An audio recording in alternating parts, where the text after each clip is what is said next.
কড়াইয়ে কয়েকটি ডিম নিয়ে ডিমগুলোকে খুব সুন্দরভাবে আমি স্ক্র্যাম্বল করে নিচ্ছি। আপনারা নিশ্চয়ই ভাবছেন এত বড় কড়াইয়ে এতটুকু ডিম দিয়ে আমি কি করব। আর আরেকটি প্লেটে নিয়েছি গাজর কুচি, গাজর, বরবটি, দেন হচ্ছে ক্যাপসিকাম, পেঁপে, পেঁয়াজ, রসুন সব কিছুই আছে। তো আজকে আমি কি করতে যাচ্ছি দেখতে হলে জানতে হলে কিন্তু পুরো ভিডিওটা দেখতে হবে। আর এদিকে একটা ম্যাজিক আপনারা খেয়াল করেছেন? আমি হচ্ছে কড়াইয়ে যখন বরবটিটা দিয়েছি তেলের ভেতরে, বরবটির কালার কিন্তু আস্তে আস্তে চেঞ্জ হতে শুরু করেছে, লাল থেকে সবুজ হয়ে যাচ্ছে। ফার্স্ট টাইম আমি দেখে তো পুরোই অবাক, যেটা কিভাবে সম্ভব। লাল বরবটি আগুনে দেওয়ার সাথে সাথেই সেটা সবুজ হয়ে গেল। পরে ভাবলাম হতে পারে এই বরবটির বৈশিষ্ট্যই আসলে এরকম। আর এই বরবটিগুলো কিন্তু সেই আন্টির দেওয়া বরবটি, যেটা আমি ফ্রিজে রেখে দিয়েছিলাম।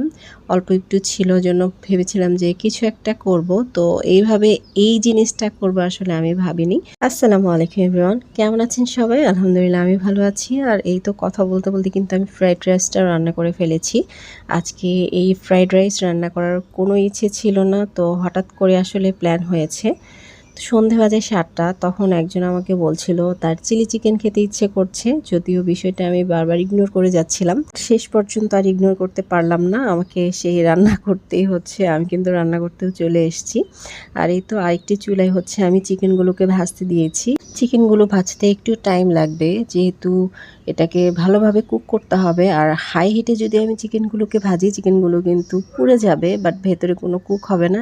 ফাইনালি আমার রান্নাবান্না শেষ। এখানে আমি 2 রকমের চপ বানিয়েছি, একটি হচ্ছে আলুর চপ এবং আরেকটি হচ্ছে চিকেন চপ। চিকেন চপটা খেতে আমার বেশ ভালো লাগে, তাই ভাবলাম অল্প করে 2 রকমের চপ তৈরি করি, আলুর চপ এবং চিকেন চপ। আর যে চিকেনগুলোকে আমি ভেজে নিয়েছিলাম সেখান থেকে 2 পিস চিকেন আমি উঠিয়ে নিয়েছি।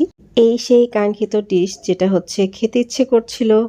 আর পাশাপাশি এখানে আমি একটু চাইনিজ ভেজিটেবলও তৈরি করে নিয়েছি, যে খাবো যেহেতু আসলে একটু ভালোভাবেই খেয়ে নিই। আর এটা হচ্ছে আমার ফ্রাইড রাইসের ফাইনাল লুক। বরবটির কালারগুলো কিন্তু সবুজই রয়ে গিয়েছে, আর লাল হয়নি। তার মানে এটা সবুজই থাকবে, লাল আর হবে না।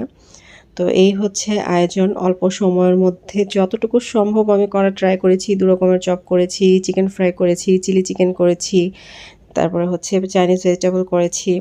এখন হচ্ছে খাওয়ার পালা। খেতে কেমন হয়েছে সেটা হচ্ছে বিষয়, যদিও খুব রাশ করে রান্না করা হয়েছে। চলুন এবার হচ্ছে খেয়ে আপনাদেরকে রিভিউ দেওয়ার পালা, যে আমি রাঁধুনি হিসেবে কেমন এবং কেমন রান্না করেছি অল্প সময়ের মধ্যে। তো চিকেন চপটাই আমি ফার্স্ট ট্রাই করলাম, খেতে অনেক মজা হয়েছে। আর পার্সোনালি আমার চিকেন চপ খেতে খুব ভালো লাগে। তো আলহামদুলিল্লাহ চপটা অনেক মজা হয়েছে।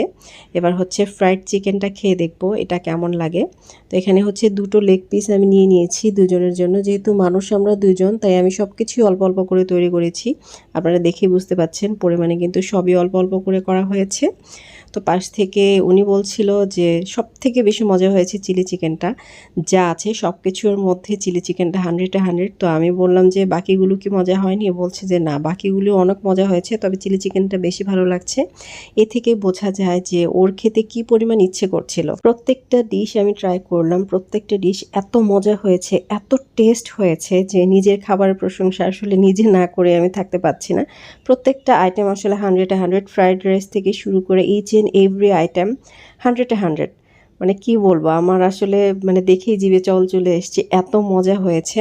তো আমিও কিন্তু খাচ্ছি। চিলি চিকেনটা সত্যি অনেক মজা হয়েছে। তো আমি নিজেও আসলে ভাবিনি যে আমার হাতের চিলি চিকেন এত বেশি মজা হবে। আলহামদুলিল্লাহ, আলহামদুলিল্লাহ আমি নিজেও অনেক হ্যাপি যে না, খেয়ে একজনের ভালো লেগেছে।